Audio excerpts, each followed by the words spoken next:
Ladies and gentlemen, welcome back to the Entity Podcast. I'm here today with my man, Mr. Ram Castillo. This was a very, I don't know, maybe rushed. I think we started speaking like 2 days ago, and then here you are sitting on my couch 2 days later. Mutual friend put us in touch. My friend Ram, he has been through a lot of struggles growing up, massive career change, life change in his mid-30s, which was, very similar to myself. So he's spent 20 years in the creative industry, and at the ripe old age of his mid-30s, I believe around 35, he decided to pivot into psychology. So he's on the back end of that now. He's also been working as a Lifeline crisis support worker.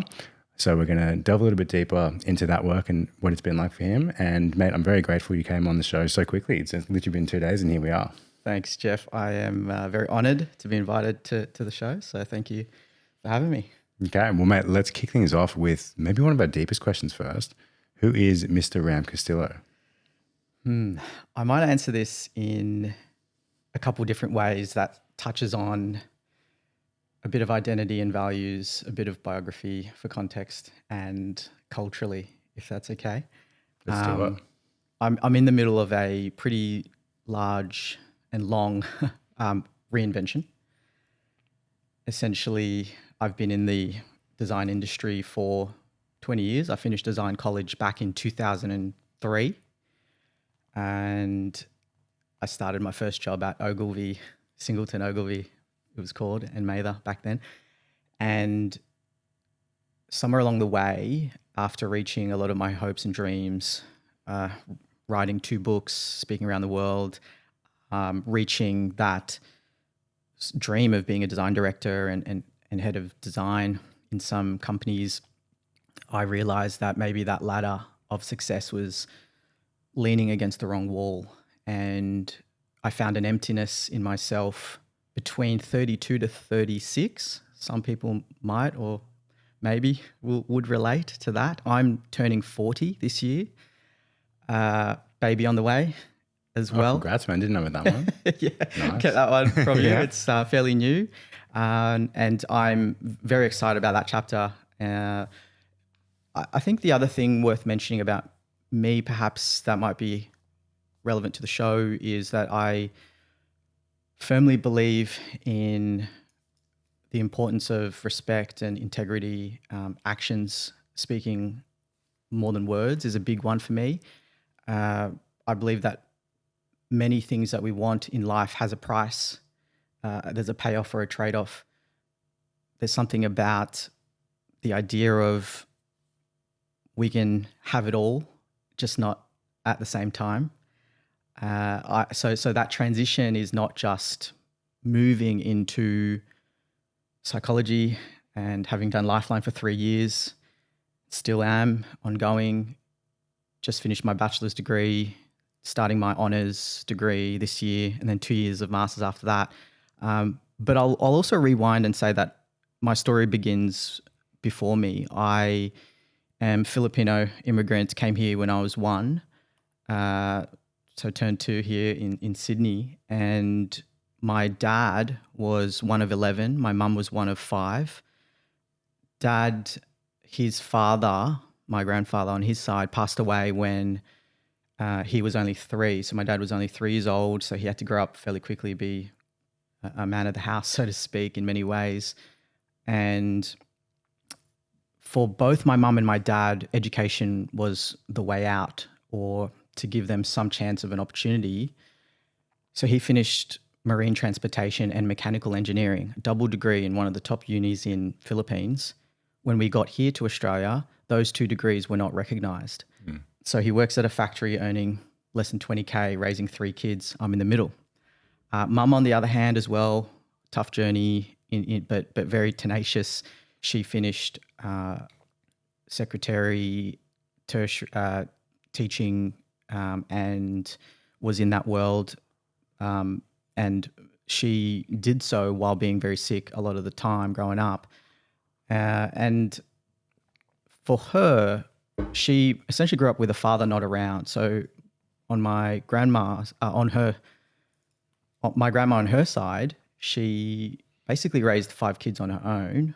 My mum was in the middle, and their father wasn't really around. He was in the military, and he was involved with alcoholism and was quite violent when he was under the influence. And so there wasn't really a father figure for my mum and her siblings. I guess that's important because I look back on my life and think, wow, I could have been any of these Filipino kids growing up in that country. So that sort of drove me to be self-decision to find that it was self-imposed, but I basically arrived at thinking I need to work hard and I need to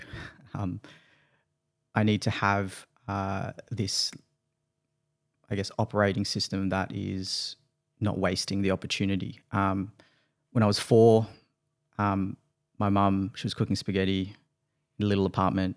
She said, "What do you want to be when you grow up?" I was just busy playing, collecting empty tissue boxes and toilet paper rolls, building cities and robots and cars.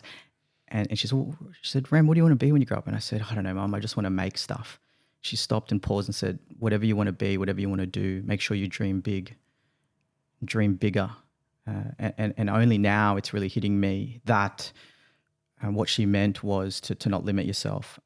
Look, for better or worse, because I think I actually drove myself to the ground in some ways as well, pursuing work. I might even say that I thought I was healing, but I was actually hurting, and I was numbing. And I say using that work as a bit of an escape then. Absolutely, yeah, and also suck eggs to the bullies in many ways, because You showed them that you could be successful, and what I haven't shared yet is that to the listeners, but I did with Geoff earlier, was that I had my arm broken 3 times and had 16 stitches before the age of 11. And so I never really explored what that experience did or how it impacted me until in my 30s. And maybe some people can relate, but the anger that sits in me is and was somewhat unexplainable, but now I am prioritizing. It's kind of like this idea that in your 20s it's all about exploration, and then in your 30s it's about construction. And as I'm entering my 40s this year, which is crazy for me to say, because I still feel very young at heart, but that 40s is about alignment, and so that is my driving force right now, the alignment piece. And I suppose there's a lot more that we can share, and people can find a bit more about my story. Well, mate, that's beautiful, and what a unique story. Immigrants from the Philippines. So you mentioned working, and you've been in design for 20 years, right? Ogilvy, these are like big design companies, right? Like Saatchi and Saatchi. I said, you said off camera that you were at as well. I know these ones because I was in marketing very briefly out of uni, studied a marketing degree. You mentioned you placed your ladder on the wrong wall, right? What does that mean? Well, I'll answer that in a way that we only get perhaps that insight through hindsight.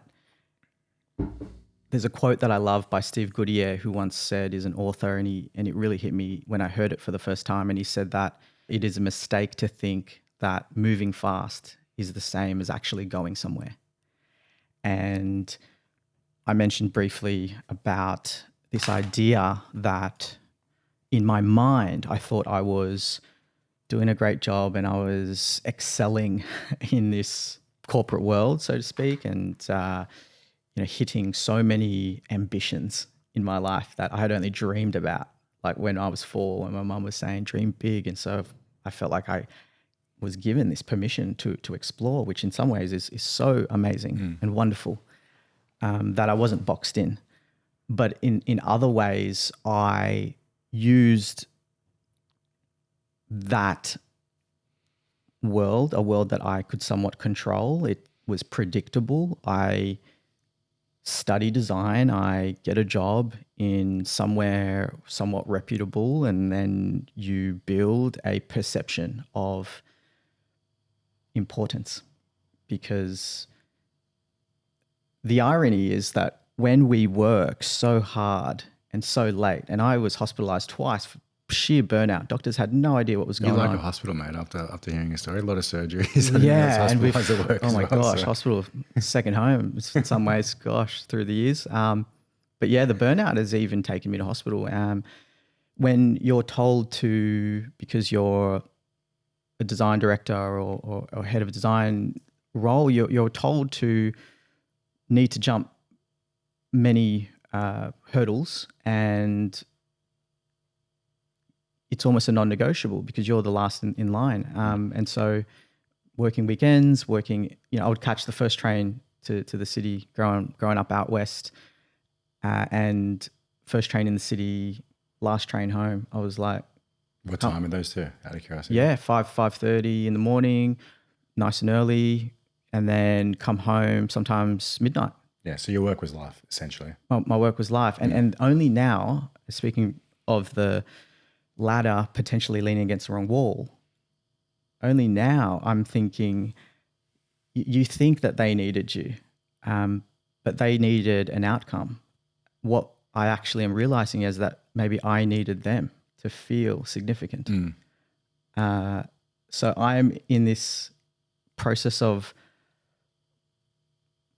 questioning and reimagining what life could look like without those external factors. And so did you have like one aha moment when you were like, fuck, the ladder's against the wrong wall? Or was it like a combination of things? Yeah, and I'd love to touch on that. I mentioned it a little bit earlier about the 32 to 36-year-old self of me, where I think a lot of people can relate. I've been documenting a lot of my career transition journey, but I think it's more than career transition. It's also identity reinvention. But what I discovered was that so firstly, I was no longer excited waking up in the morning. And that for me was a scary feeling, because I'm the type of person that really needs purpose to propel me to show up. Secondly, I found that it to be very scary when you would get opportunities like one I was offered to be a creative director overseas in a country in Asia, relocation fees, all the things. And what would typically excite me actually became dread. And I actually sat with this incredible weight of, I couldn't think of anything worse. And for someone that once thought that I couldn't think of anything better, I then had to really sit with questioning, if you run from this feeling and think that you can outrun that misalignment, the price of that will be so much more heavier than what you feel. And so how I describe it to people was that there are places I want to go and people I want to help that my current knowledge couldn't take me to. There's a wonderful female soccer coach, football, what should I say? And her name's Jill Ellis. I watched this documentary style series on Netflix called The Coaching Playbook when I was 32. And bit of context, Jill Ellis coached the female US soccer team from 2014 to 2019, and they remained number one. That US team remained number one in the world for 6 years in a row. She also coached them to 2 World Cups wins. Amazing. She said this that really hit me. The mountaintop is small and the air is thin for a reason. You're not meant to stay there.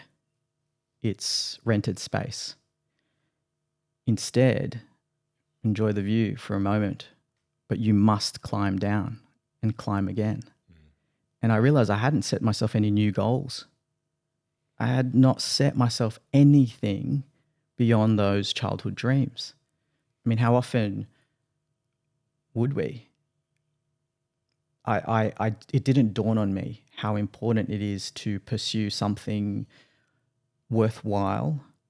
And I was essentially trapped because I attached so much of my self-worth to who am I if I'm not a designer? I was speaking around the world at different universities and conferences and speaking about design and creativity. And I was known as this, in many ways, it's funny, I'm publicly sharing this now after so long because it is uncomfortable for me to share, but I'm embracing it now more than ever. But that idea of who am I if I'm not doing the thing? Stephanie Rice, who I've interviewed before, she openly shared about the darkness that she felt after 3 gold medals, 5-time world record holder.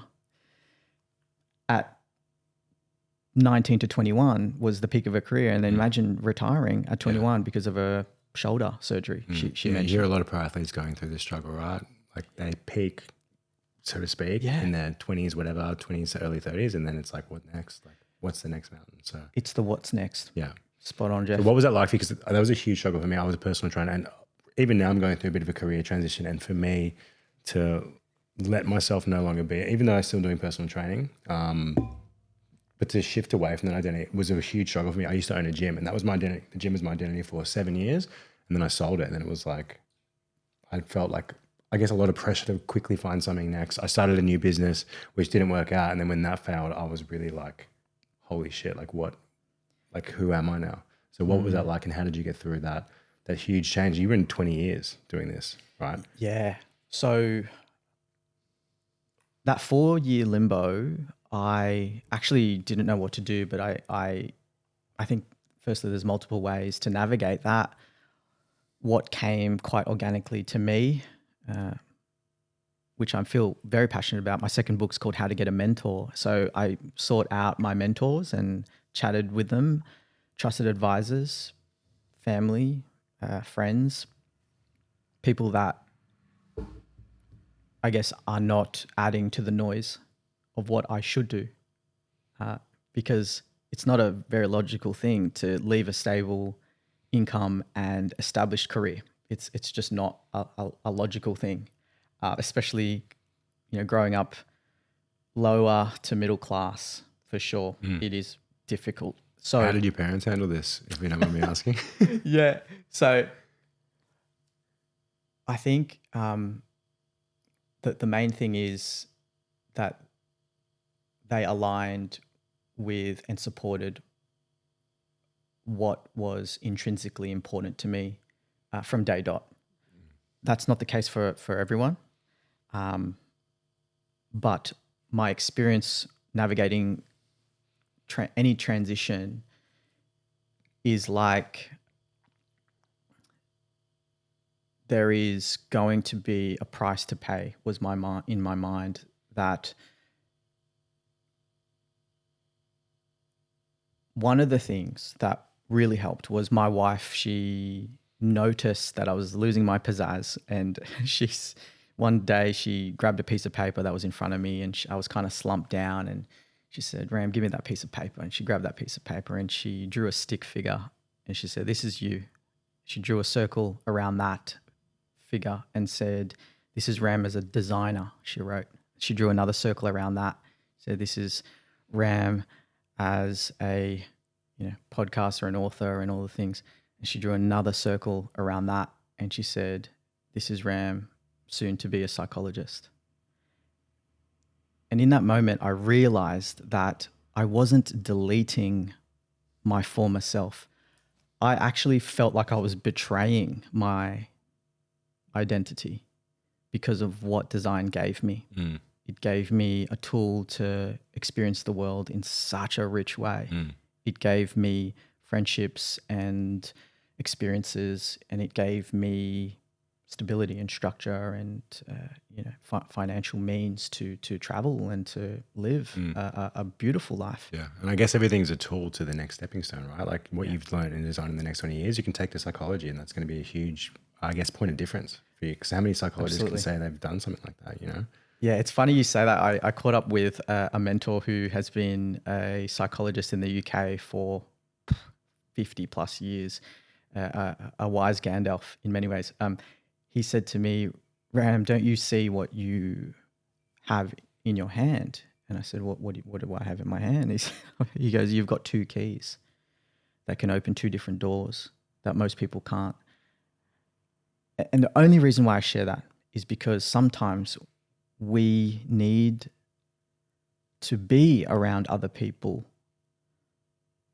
that environment, to help us believe in ourselves.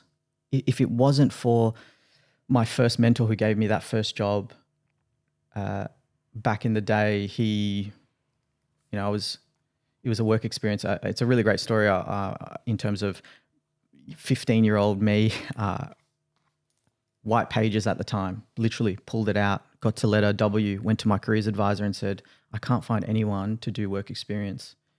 And he said, I'll sit with you and let's call. Where did you get to? I said, letter W. We call this place Wingrove Design in Surrey Hills. And Ian answers his name. I said, hey, I'm in grade 10, I'm 15, and I'm looking for a place for 2 weeks work experience. Would you give me a chance to come in and just shadow you? Without hesitation, he said, yeah, come on over. And when you want to start? I said, next week. He said, perfect. He was designing the 2000 Olympic Games at the time, branding and comms for that. Fast forward, I did end up finishing my diploma of graphic design at Design College, and 6 years later, I was 21. I get a call from Ian. He said, Ram, did you end up finishing your design course and pursue design? I said, hey, Ian, yeah, I did. He said, well, we're actually pitching for a new business and we need some hands on deck. If we get it, I don't know if you're interested, but we have budget to hire you. We pitch against 5 different agencies and we get it. And I end up staying with him for 3 years. Wow. It's universal type stuff, right? Like, yeah, it's almost like you can't, you can't reverse engineer everything, which is hard for me and maybe for others who try to control and de-risk, right, as much as possible. So my relationship with uncertainty has really changed. How I've been navigating that uncertainty from designer me to mental health worker me is still ongoing. But the main thing was that it became more painful for me to stay where I was. Mm. And what we're talking about quite explicitly is the intrinsic stuff, which granted is only made possible because I got all the extrinsic stuff that I've always dreamed of, and I am in a privileged position to study. Mm. So it really is a combination of your own capacity for discomfort, what you're willing to explore, your propensity for change, the people, places and things you're involved in. I had a lot of people who don't necessarily, because this can go the other way, you know, in terms of, I guess, reaffirming bad behaviors or habits, or we don't call them necessarily bad behaviors, but, you know, things that are impeding or maladaptive. But people that genuinely want your best interest. And I don't know about you, Geoff, but as I'm hitting 40, I'm finding it very difficult to find people who are aligned with the intrinsic stuff. I speak a lot on my Instagram account, particularly, and TikTok around the millions of versions of loneliness, the millions of versions of isolation.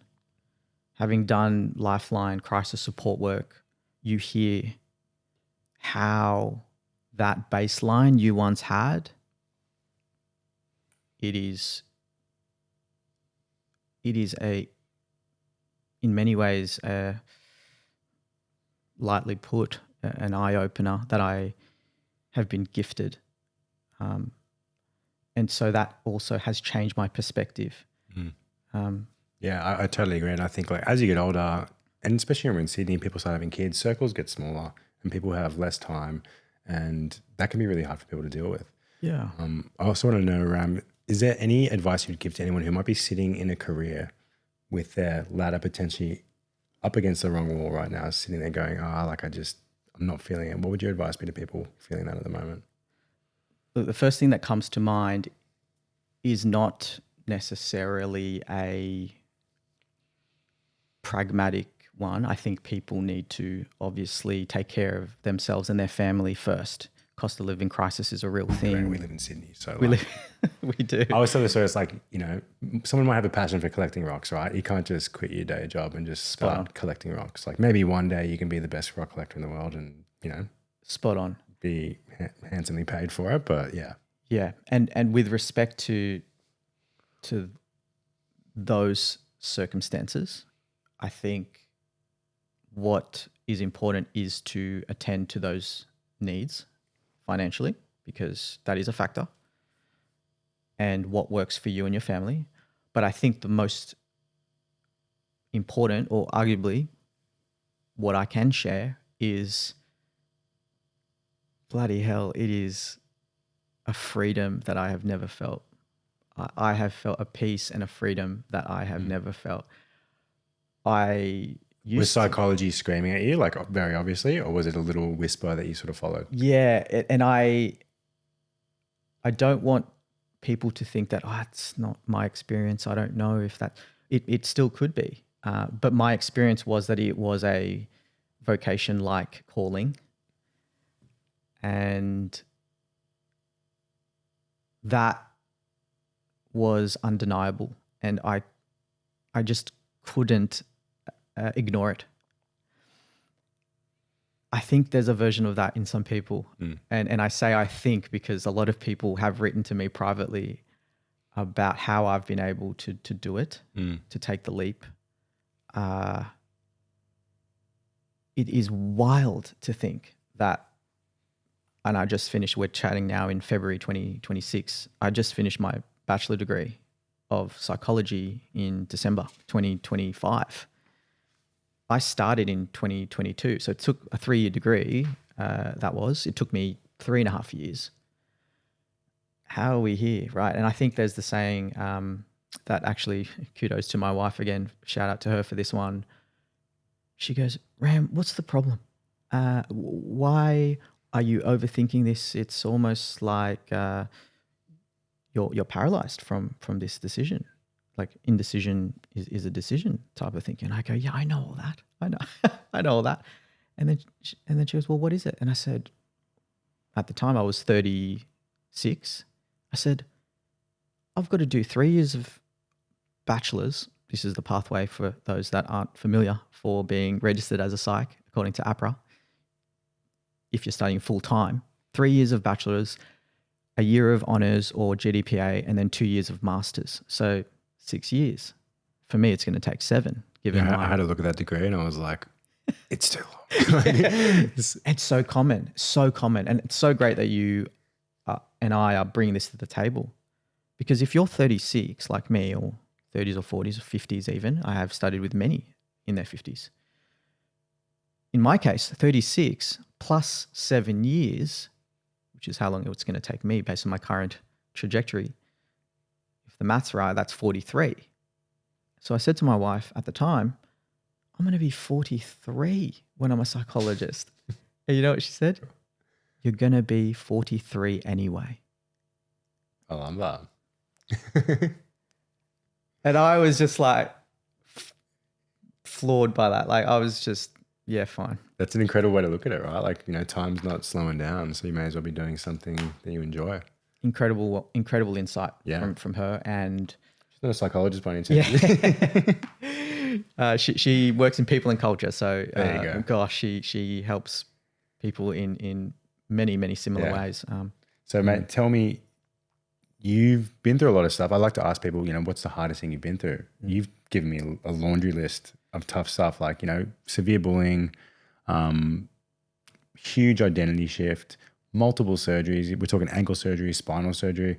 If I had to ask you the toughest thing you've ever been through, which would it be out of all those things? It's a tough one. But top of mind right now is my spinal surgery. Specifically, I had 2-level anterior cervical discectomy and fusion. It sounds pretty crazy. So tell people what this is. How does this happen? Yeah. For context, I 6-7 months ago was experiencing pain. Suddenly just woke up. So this is really recent. Oh, wow. Okay. I didn't realize. So I don't know if you can see everybody. There's a little cut there. That's where the surgery site was. They went through there, took out 2 discs. Not pleasant at all to think about. But I'm Is this pure random, or did something happen, or it just can happen to people? It's for me, it was hereditary. Okay. And unfortunately disposed genetically to this. My mum has spinal stenosis. My brother has that as well, older brother. Essentially, and people can look it up, but spinal stenosis, which is what I was effectively diagnosed, is the narrowing of the spinal canal. And so that means that you've got your spinal cord, you've got fluid around that, and that is very narrow in that cord. So I woke up one morning like someone had hacked an axe in my right side neck down to my arm. I said, "What? What's going on?" I didn't even do anything strenuous or nothing. It was basically just a ticking time bomb. Over that 2-week period, I started to lose function of my right arm, and I document this heavily if you want to watch the full videos on YouTube, but terrifying. I couldn't do this. So on the video here, I'm lifting out my right arm. I could not do that. I couldn't even do maybe 20%. And that was very scary. Quickly went to get 2 neurosurgeon opinions. Both arrived at the same conclusion. Yes, you have spinal stenosis. Yes, I would have done this yesterday. I would have gotten one of my colleagues, to have done the surgery on me yesterday. Pain we can manage, they said to me, but losing function is critically important to address through surgical intervention. I said, what's involved? Your C4, 5, 5, 6 discs are completely protruding into your spinal cord. You can look up the photos as well online. Yeah, okay. Yeah, so imagine them pushing back there. And I know a lot of people also suffer with different disc bulges or protrusions or deteriorations, especially in the L5, for example. It's very common. Yeah. So tell me how you dealt with this, because this is just bad luck, right? You didn't really do anything wrong in particular. Like, what was your mindset like, fuck, poor me? Or were you just like, this is my life and I just need to accept? Because that's like, potentially losing function of your right arm. Like, this shit's insane. So like, well, let's get deep into it. I was basically angry, firstly. Effectively, in many ways, using Lifeline principles on myself and trying to ask myself and check in with what I needed, what am I feeling, what am I noticing? Because I am very much a person that tries to find what we call in psychology problem focused. So you're essentially looking for a solution. I hit a brick wall because I was thinking, hey, who wants to do that surgery? And, trigger warning for those, for the who can't stomach the graphic nature of this, but essentially the procedure involves cutting the front part to get in and make room. You move the esophagus, vocal cords, and arteries to the side, remove the 2 discs insert spacers, which are titanium coated PEEK plastic.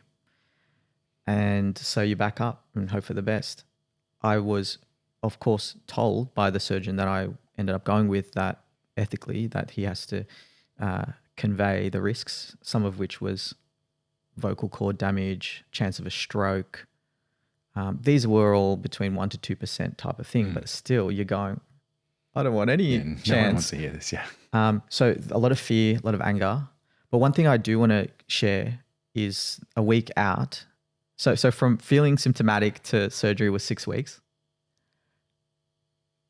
A week out, so on the 5-week mark, I suppose I suppressed all my fear part because I ended up bawling and crying in front of my family, mum, dad, brother, sister, wife, and said the words out loud, why is this happening to me? And it's not typically that's not typically how I operate. And so I needed to give myself A, that permission, and B, the gentleness to go, in order for you to process this, like what you do with Lifeline calls, you need to validate your feelings and you need to acknowledge that these feelings are within you. And how do they feel once you kind of let it out? Because I think, and what message would you give to people who are suppressing a lot of their feelings and emotions and just chugging along? It's a big Comes one. out sideways, doesn't it? Yeah. I think needless to say, it's not sustainable to hold that in. I mean, the very nature of suppressing is to put something down, and there is so much energy exchange in trying to, as I said earlier, even like run or ignore or push. So there's that side. But the thing that I would say to people who might be suppressing any emotion, purely based on my lived experience, not as a student psychologist, is the process of awareness, acceptance, action, let's say, in my experience has been quite if you don't attend to this first, you're not going to get to that place. So I was aware of my emotions, and it's that acceptance piece that I think a lot of people might relate to. When I accepted that this is going to be bloody terrifying and I am crapping bricks basically, only then, Geoff, could I get to a point of surrender. Yeah. And so do you have any advice to people who, because I think in theory, a lot of people know, okay, this is my life. I just need to accept it. If they've had something terrible illness come onto them, but they still are struggling to get through that. What would your advice be? Because it's all well and good to say in theory, oh, well, I've got to have this spinal surgery. It's very risky. Yeah. I would say that this introspection that we're talking about, it's not necessarily a given time or measured sequence of events or a plan. People need to check in with where they're at.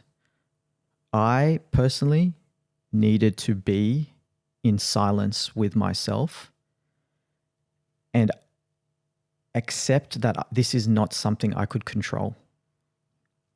And I know that might seem oversimplistic, but the reality was that when I really accepted, which again, it's not like a switch that we can quickly go to and feel, when I sat with accepting that this is happening and it's scary and you have been given some risks, but of all the options, you've done what you could. You have explored different opinions. And there is also a good chance of a great outcome that you might regain your function back. Doctor said to me that there's a 80% chance if we act on this within 30 days. That's what he said, the research shows. And I go, 30 days, we're on day 47. He said, well, it's not a hard rule, but after 30 days, the statistics show that it drops to 50%. Fuck, so you were in that in-between period where that 80% is dropping by the day, dropping it by the sounds day. like? Yeah, fuck, okay. So look, there was a practical sense to this, but then there was also the idea that you do need to sit with your own resistance of trying to control what you cannot. And I put it down to surrendering. I have never felt at peace, is what I say to people, never felt at peace until that week prior when I let it all out. I began this, it was an ethereal experience for me, because your life is now in the hands of one dude who... You hope they're good at their job. Yeah, who is, well researched, well experienced. Me choosing that, but then that's all you can do, right? It's just like with a lot of the things that we might be contemplating, career transition in the mix too. I put it to this example, which I think might gel with the listeners, and it's, you can get all the resources, all the knowledge, all the advice, like getting your tires pumped, but you still have to push the bike. You still have to get on that bike. There's no one that's going to push it for you. Yeah. I love that, my friend. So that sounds like a rough time. Fast forward 6 months, surgery was success, obviously. You're giving me high fives, you're raising your hands, so it all went well. What was your biggest lesson from that experience? Yeah, well, so far there's always going to be risks, and you still got to take care and do the protocol and all the things. And you've still got other discs that might also be impeded, or impeding rather. Biggest lesson for me, I think biggest lesson for me would have to be that more than ever, it is so important to lean into any intrinsic values that you feel are unmet. And for me, not to be ambiguous about it, but I had really struggled based on what I've shared earlier. You get a sense that idea of moving fast isn't the same as going somewhere. Slowing down has been incredibly important for me and for my nervous system. I think that if you are someone that is sitting with that feeling of the shoe fits, but the material seems off, it's giving me an itch, I think it is important, and you owe yourself to explore what that could be. I mean, everyone that hasn't read The 5 Regrets of the Dying, go read it. It includes basically people who have shared their regrets in palliative care and those who are about to pass and it's their time. Let me guess, no one's saying they wish they earned more money and worked harder. Is that exactly sort of the crux of that one? Yeah, I've heard about this book so many times. I've written it down now, but when a book comes across your desk enough times, I now need to go and give that one a read. But yeah, I think I know where that's going to go though. But absolutely, and one of them is, I mean, that's relevant for this conversation is, I wish I didn't work too hard, because working hard is actually great. And I think it's important. It's a purpose-driven thing, especially if you're trying to caretake for your family. 100%. You get a lot out of it. So I think though, exactly right. Yeah, I think though the too hard bit is interesting to me now when I really think about that, because too hard is it's quite objective, right? Subjective. Absolutely. Sorry. So like what one person thinks is too much. And I love. Do you know Ray Dalio? I love Ray Dalio. Yeah, so principles Ray Dalio. He says there's a spectrum of and you need to decide where you fit in the spectrum. Like I think society pushes more hustle culture, work your ass off, and he's like, you need to figure out where you sit on the enjoyment of life and sort of taking things slower, and the ultimate hustle, man, because people will thrive on complete opposite ends of the spectrum. So knowing yourself and knowing where you sit on the spectrum, do I want to embody hustle culture and work to the bone and, you know, squeeze the most juice out of each day, or do I want to sit and smell the roses a little bit more? So, and it's such an important question to ask, and certainly not a one way of dictating what is fulfilling for someone. It is an individual, personal revelation that unfolds in our lives. But one thing that you said there was about the spectrum. And I suppose for me, when I think about the spectrum, I think about the choose your hard type of mentality. It's hard to be clinically obese and diagnosed with some condition, health condition, but it's hard to go to the gym and eat well and always choose the right options. You got Correct, 100%. You're going to pay the price somewhere. You pay the piper no matter what. Winter Olympics is on right now. We just enjoyed the Australian Open. I'm a big fan of tennis. Like, there's so many things that those athletes would have had to have sacrificed. A lot of those tennis players sacrifice their childhood. Like, they start when they're, you know, 3, 4, 5 years old, picking up a racket, you know? So, yeah. And I think it's that. It's what are you willing to sacrifice and pay? Because when I said earlier about the payoff and the trade-off, I'll give you an example. My wife and I were at a Japanese restaurant, and there would have been maybe 8 to 10-year-old boy walk in with his dad, and they sit down straight away. Dad's on his phone, and I could see the look in this boy's eyes as he glanced up at his dad every 20, 30 seconds. I think it's these moments where when we talk about what is intrinsically important,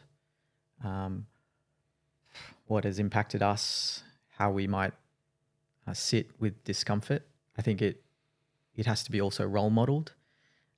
And the reason why I shared that story was because I'm realizing more and more the importance of connection.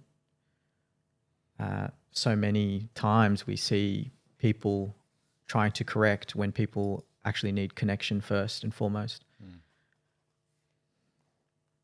And so tell me, as a very soon to be parent, what do you think the most important gift that we can give our children is? Yeah, no pressure, right? It's kind of like you learn. Well, I did a child and adolescent unit.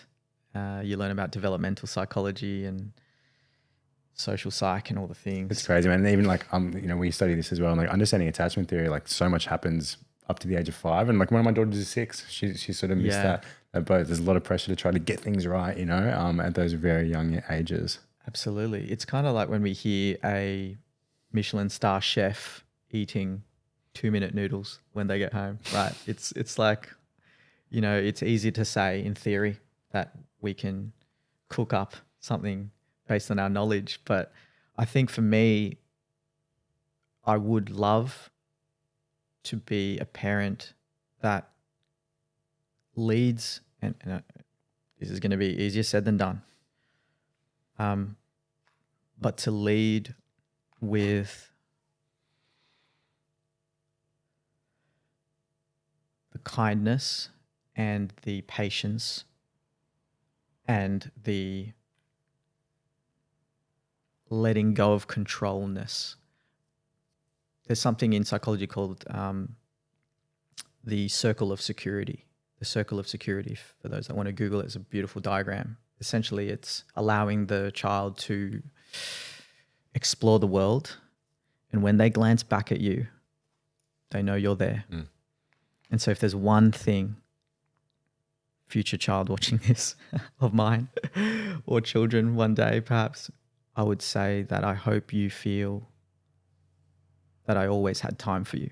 That's really beautiful, man. And I think it's that, you know, intersection of you want to provide support, but also allow them to seek challenge and seek adversity as well. Because you can go too far down the spectrum, right? You can too much support, too much cuddling, not enough, you know, risky play and exploration on their own. But Spot on. I've heard that so many countless times, that the child needs to know that while they are out there taking risks, that they have that supportive base to go back to. Yeah, and I mean, and you're in pole position, being a dad of 2. Is that right? Yeah, father of 2, 4 and 6-year-old. Wow. Yeah, and it's hard, man. I dropped off my 6-year-old this morning. She's transitioned into year 1, and she's had to say they're still at the same school, but they're not in the same class as her little besties that she developed in kindergarten, and she's having a hard time. She was sort of clinging to me this morning, and it's you want them to just be okay all the time, and that's just not what life's like.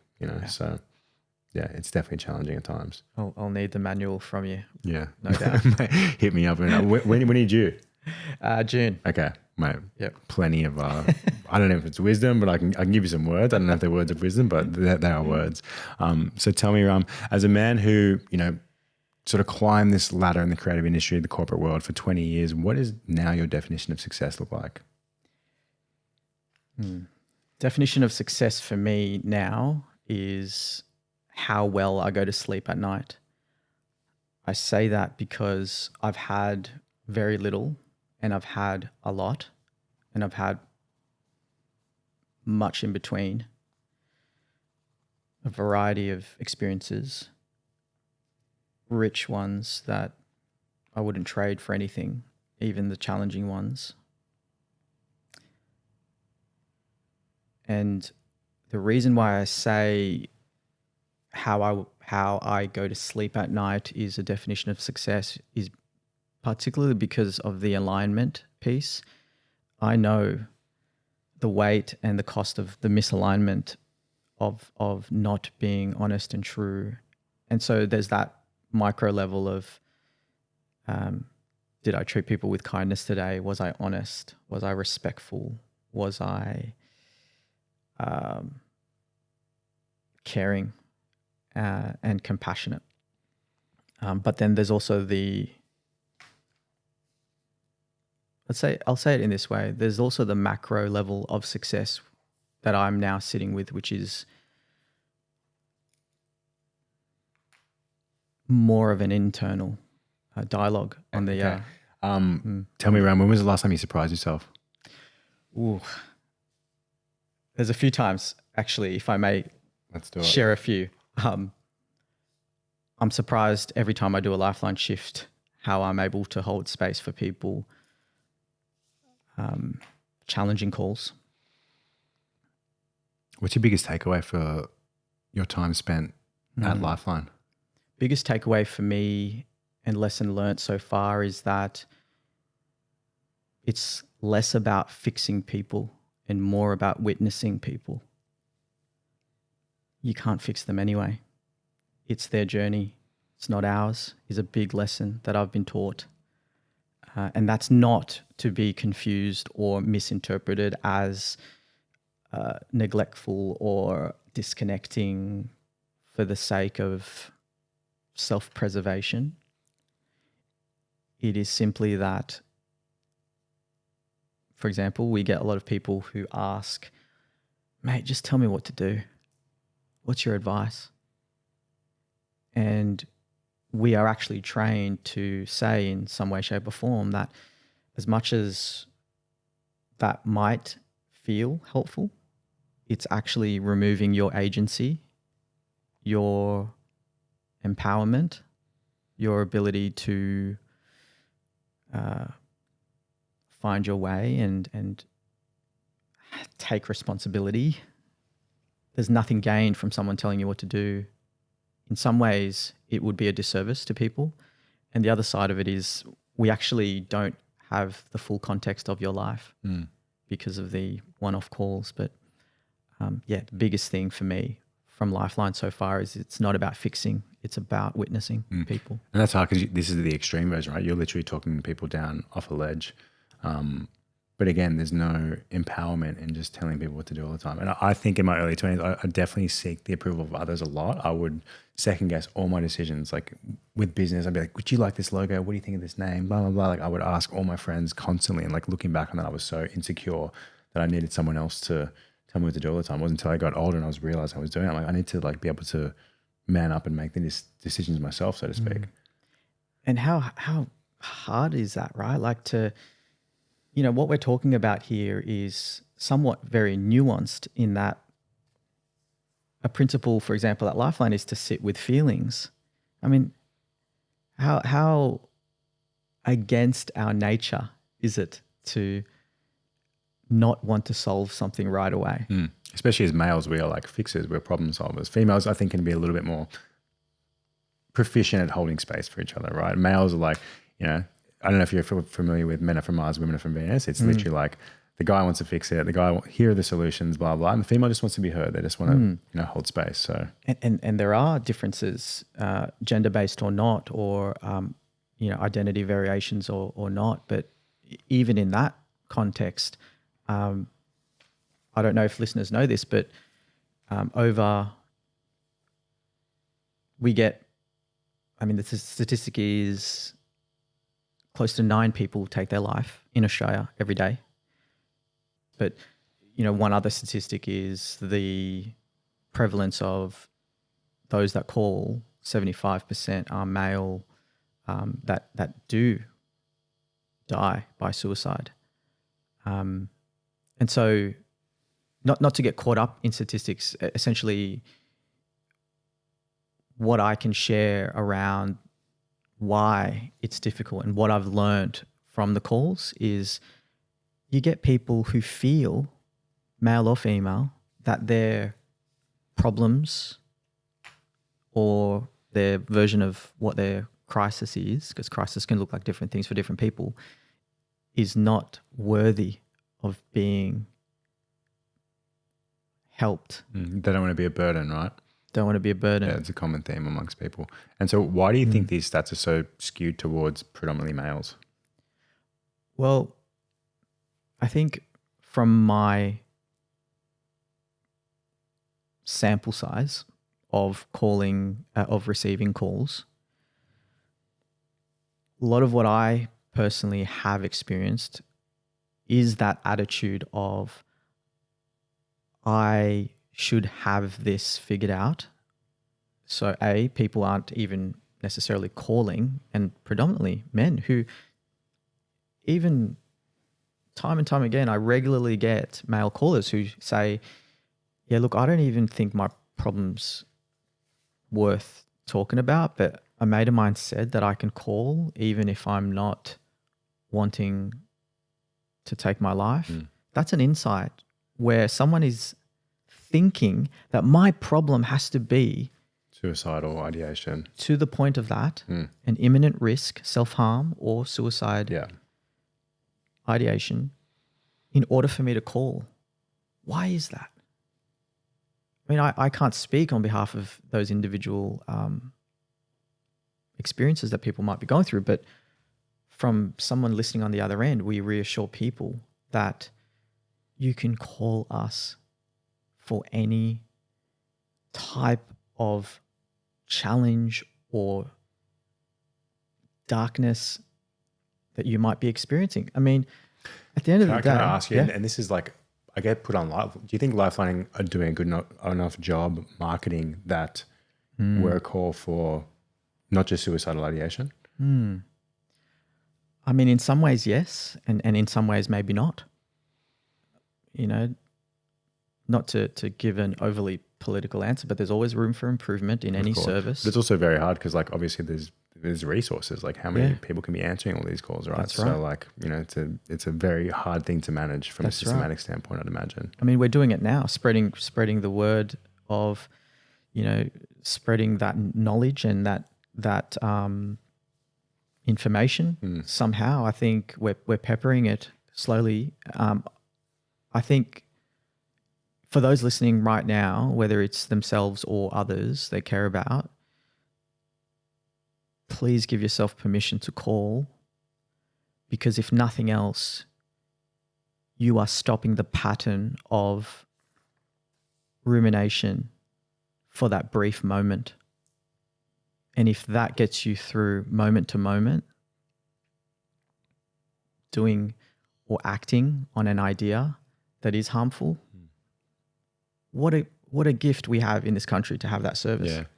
And what a rewarding bit of work that you've been doing the last couple of years, Ram. That's really beautiful stuff. Yeah. And I want people to know that if you call it is, I hope, an experience, because we hold ourselves to account at this level, that you feel that you are not judged, that you feel that your feelings are validated and acknowledged, and that you are met with safety to the point that, you know, I find it so interesting that when I said earlier there are a million ways of loneliness and versions of loneliness, I thought I couldn't be surprised, and yet every call I'm still surprised. You can be in a room full of people. I'll say it this way. Loneliness can also look like being in a room full of people who are meant to love you.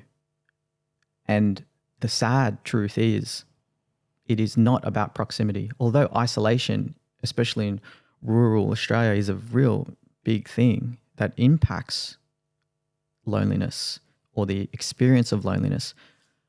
But loneliness can also be feeling misunderstood and not safe and not feeling like they are constantly chasing their tail. And loneliness can look like and feel like just keeping it together.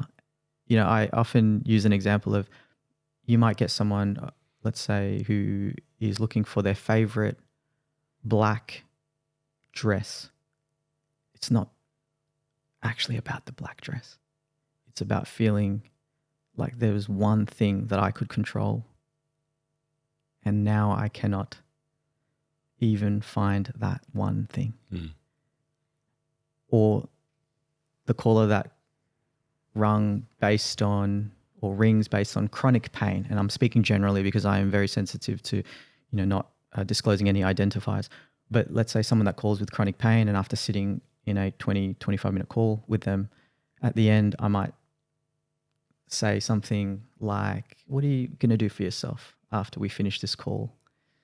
And after they've shed many tears because they can't get access to a doctor for a year for surgery, they say, well, right now I'm in my ute and looking over the mountains and the trees of where I'm at, and the sun is hitting my face. I'm like, that's beautiful. What are you going to do for yourself? What's something that you need for yourself right now? And then they say something like, well, at midnight, I get my pension. Bit of money will come in. So I think I'm going to treat myself to drive to the servo, buy a sandwich, and get a cold drink.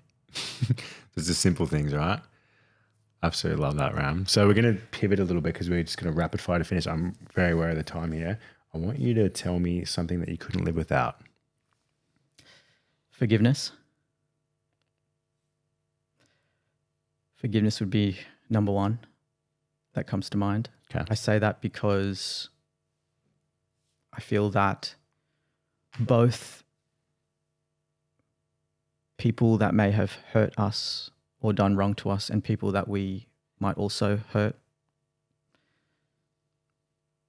unintentionally, without forgiveness, we might put ourselves in a prison that can be quite, it could be quite challenging to live without. Yeah, no, I get that. And I hear the common saying that like holding resentment and anger inside of you is like holding a hot coal, right? So to be able to forgive and let go, detach, almost like your story of the, surgery. Like you just had to detach and just let go, and you said you never felt more at peace. Yeah. And it's certainly not to condone at all anything that has any unfair treatment or anything, extremely painful. But yeah, forgiveness and intertwined with compassion is a big one for me. Yeah, no, I do love that one. So tell me, if you could sit down with anyone, dead or alive, who would that be? And what would you be drinking? So I have one remaining grandparent. I didn't meet the other three. I would love to have sat down and enjoy almond latte with them. Love that, man. Almond latte, my favorite drink. But yeah, just top of mind for me at the moment. My grandma has been diagnosed with Alzheimer's. So yeah, just hearing some of the stories that she can recall about them has been amazing. Yeah, that's beautiful stuff. And I'm very similar. I think my grandpa, who I did get to know, but he passed away when I was probably about 12 or 13. So I don't think I really got to appreciate him. And he was such a big impact on my mother, who's probably been my biggest impact and inspiration in life. Yeah. So yeah, I'd love to sort of sit down with him again. So tell me, what advice would you give to the younger version of yourself who was about to embark on this sort of ladder?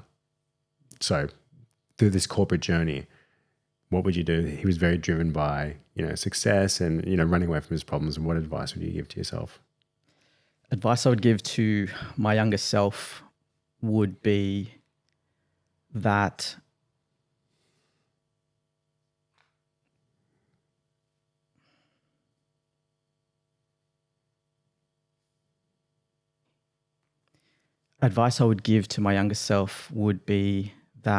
it is far more important to build what's within you and inside you rather than outside of you. That legacy can very much look internal from the perspective of who we become rather than what we do. Okay. So we are not what we do, right? We are what we are inside. And this is a hard one. Like, even as a dad, it's like, I'm more than just a father. I'm more than a personal trainer. I'm more than a master's student, right? So like, being able to have more behind those identities is a really important spot on. And I think that's been the theme for this conversation, and certainly something that I have been reflecting on. I think we are constantly evolving and learning all those things, sure. But I think alignment to lean further into the internal. People talk a lot on social media, for example, about not caring about what other people think and all these things. I think to some degree that's there's merit in that, but I do care about what some people think, people that I love and people who know me and who want the best for me. I care about what they think, especially. Yeah, I guess I encourage, and I think I've spoken about this in the podcast before, is encourage people to identify who are the people that actually matter. Because most of the people saying negative things about you, they're not your, they're not people that matter, right? Yeah. So it's really highlighting who matters. Yeah. And you listen to those people, and that's usually very small in a circle, you know what I mean? Like, you can count on one hand most of these people that you actually care or should care about their advice or what their opinions are. Absolutely. And I think that's also telling of people who listen to this show probably have this very important quality of awareness.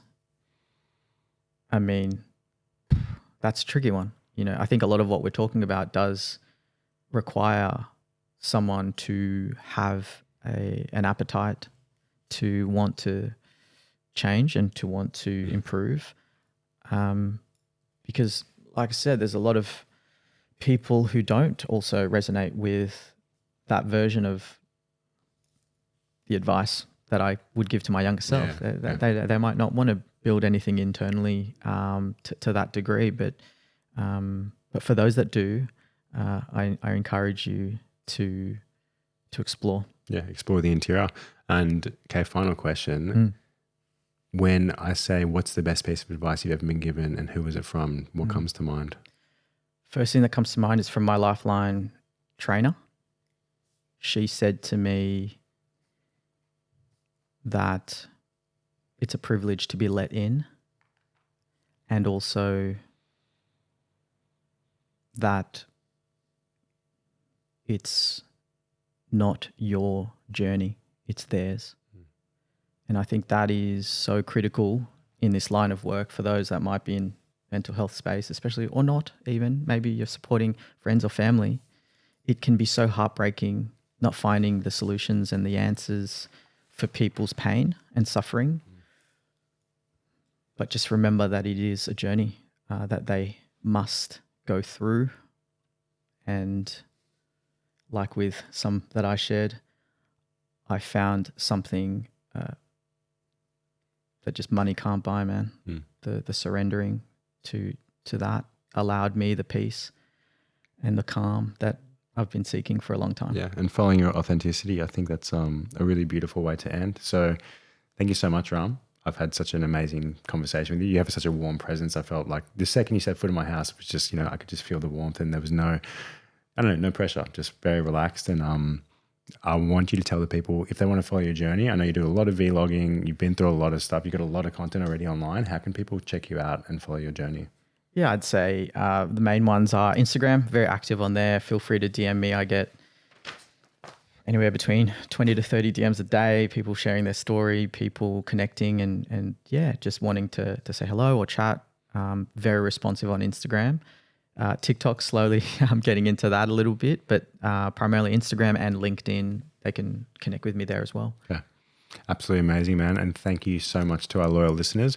If you guys got anything out of the show, I would love if you can give us a rating on Spotify or iTunes, share it with a friend. You don't know who you can help today.